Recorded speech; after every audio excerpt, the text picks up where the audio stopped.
words. So let's see what he's got up his sleeve today. And for God's sake, let's hope he does a better job than he did his engagement.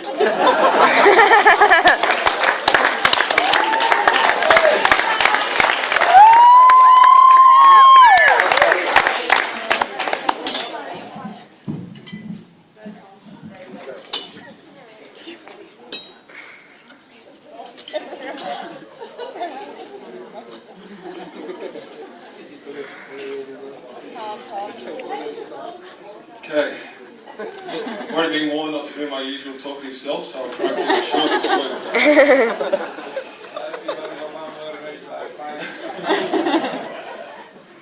First of all, I'd like to thank those who have travelled quite a distance. Mitch and Lena from Perth, my Uncle Peter and Auntie Jackie from Queensland, Phoebe's cousin Christian and Danny from Melbourne, Lucy and John from Melbourne, gorgeous Dave and Ruth from New Zealand,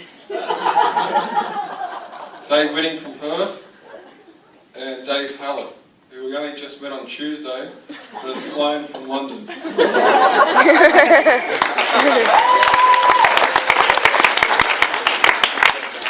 Dave is that good, he filled in for some of the groomsmen for the rehearsal.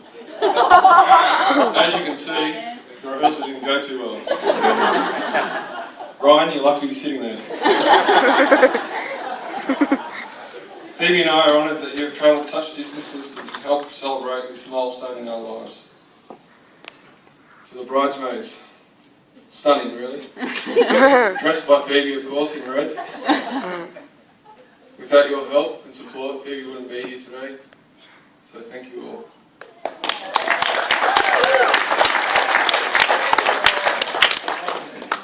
To the groomsmen, well, thank you for helping me and your families over these last few 26 years, 27 years. We've been together since primary school and high school, so thank you all, and thank you for accepting Phoebe.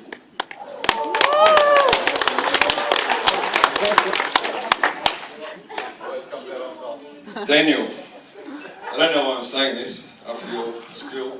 I've never told you this, but you are a great brother. Probably my favourite soccer player. Thank you for the greatest ever Bucks weekend. Woo! I'm still recovering. Laura, let's not beat around the bush. I've been a terrible brother.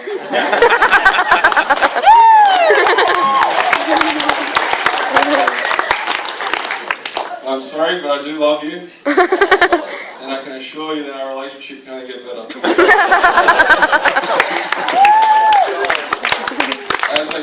As Bat Flash was saying in their song Laura, Laura, you're more than a superstar.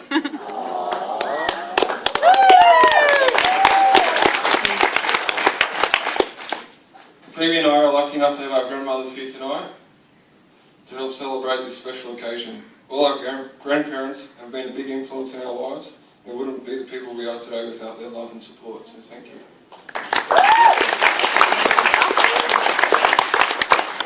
To Michael and Sue, I am forever in debt to you. Thank you very much for opening up your home to me. Though if you keep it up, you might not get rid of us. It scares me how similar you are to my parents. I honestly couldn't have asked for two better in-laws. These last 6 years have been an absolute joy. If I can make it through 2 weeks in New Zealand, with you all, I'm sure the rest of our lives together will be a fun journey.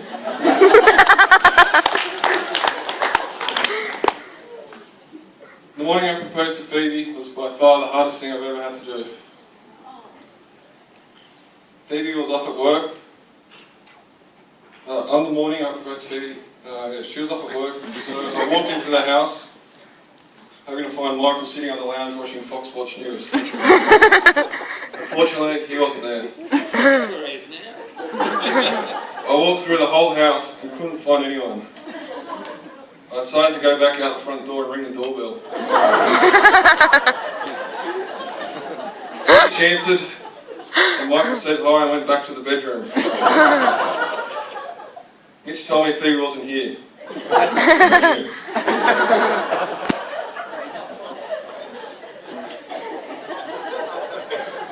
I told Mitch that I had to get something out of Phoebe's room. Mitch went straight back upstairs. Again, I was left by myself.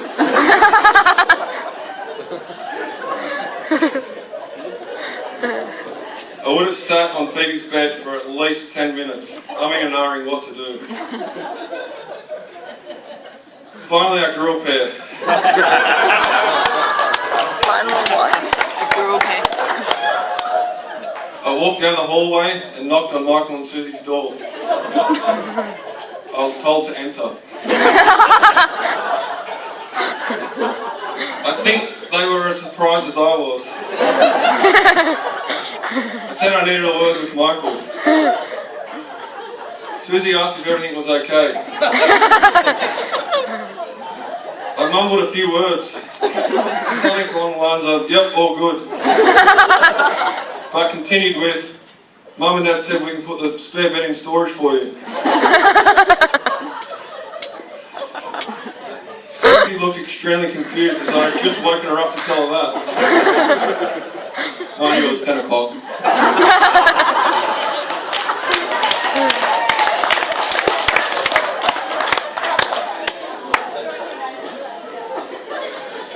I thought to myself, "You idiot." Michael and I walked down the hallway so I could ask if I could marry Phoebe. He said yes, while holding my hips. The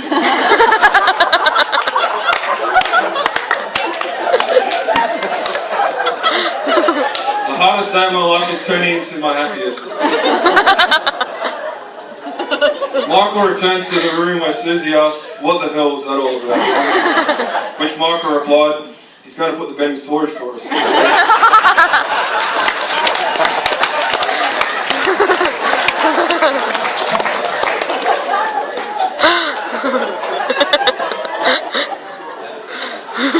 Now that we're all family, I had a small confession to the Munros. A number of years ago, after a few beverages at a party one night, I came home before Phoebe. At this stage, I didn't have a house key. After growing up watching MacGyver, I thought I knew how to get into a house without a key. I may or may not have grabbed the brick which keeps Shuey's lid down and the towel that covers him to wrap the towel, straight the brick up in the towel to use it to knock the door handle off. I thought I was hitting it quite softly. I obviously wasn't. He woke up from the other end of the house, walked out the front door and was yelling at me to come inside. At which point I decided to play it cool. Jumped over the wall, fell into the garden. Forgive me for that, I'm sure the rest of our journey together will be a happy one. Now to my parents. I know I don't say this very much, but I love you both. If Susie and Michael are the best in-laws I could ever ask for, you two are by far the best parents I could ever ask for.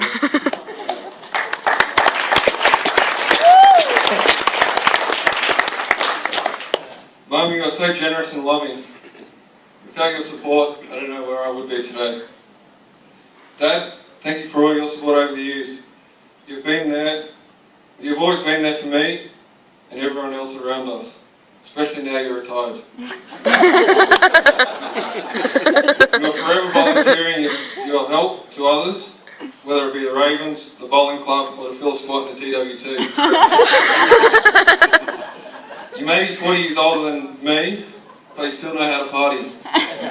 Just last week in Early Beach, it was midnight. We were told to leave the pub. You walk out. Righto boys, where to next? Nick, the great MC, was standing next to me, absolutely shattered. "Oh, go home, Jock." I told Alison my one goal this weekend is stay out longer than you. I don't think he succeeded. Now that we're all family, Phoebe has a few small confessions of her own. Phoebe may have borrowed Poppy Jack's car one time and then hit up the backside. Don't stress, Dad, there's no damage. After visiting Daniel in hospital a couple of months ago, Phoebe may have reversed into Mum's car. Again, no damage. Just a couple of weeks ago, Phoebe then reversed my car into another car. Again, no damage. She's very lucky.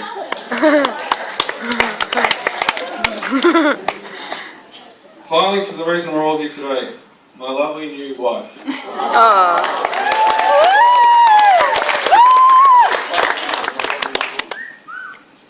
Phoebe and I met in Clark's Point, New Year's Eve 2000. I was there with my parents. Don't know why. While Phoebe was down there with her friends. We shared a kiss at midnight and she gave me a mobile number. A couple of days later we started texting. At this stage I didn't own a phone. So I was using Mum's.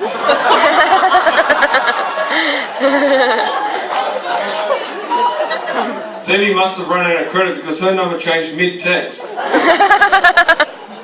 One morning Mum called Phoebe's number not knowing who it was and because she had a missed call at 2 a.m. A man answered the phone. Who is this? He said, Mum told him she had a missed call from him at 2 a.m. I didn't call you at 2 a.m. Mum asked if he had a teenage daughter by any chance. To which the answer was yes. Pretty sure Phoebe and I put Telstra shares through the roof that night. After 6 years of being friends, we decided to get into a relationship. We now have been together for 6 years. By far the best 6 years of my life. We have been around the world together. Lived in London, swum with dolphins in New Zealand, run with the bulls in Pamplona, kind of. Been to Anfield, the Bernabeu, Twickenham, and now raising our little rabbit, Stewie. Phoebe always asks me if I could go anywhere in the world, where would I go? My answer is always the same. A day in the life of Phoebe. Every day we've been together, she has blown me away. Sometimes I just sit there watching her, thinking, what on earth is going through your head?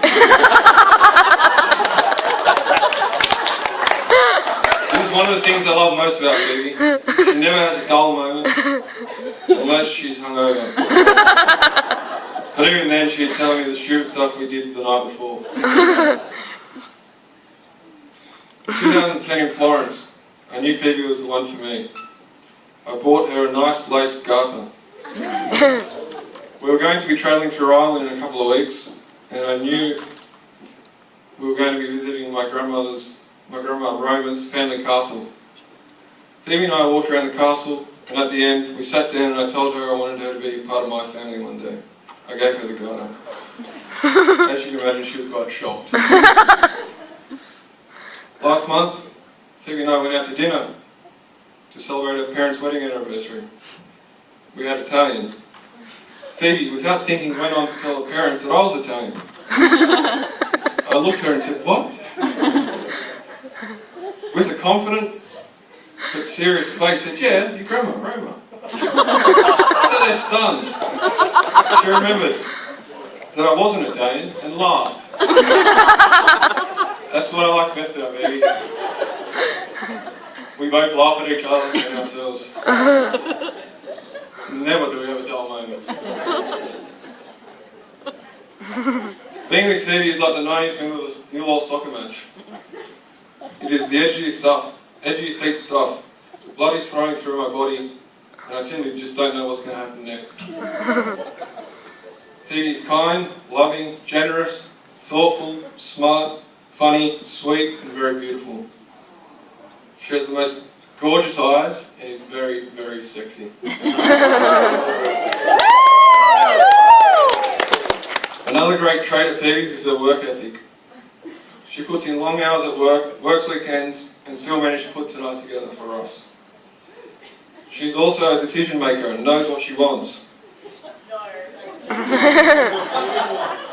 Tom, this is our day. I'd like your input. Okay, then I like this one. No, we're having this one.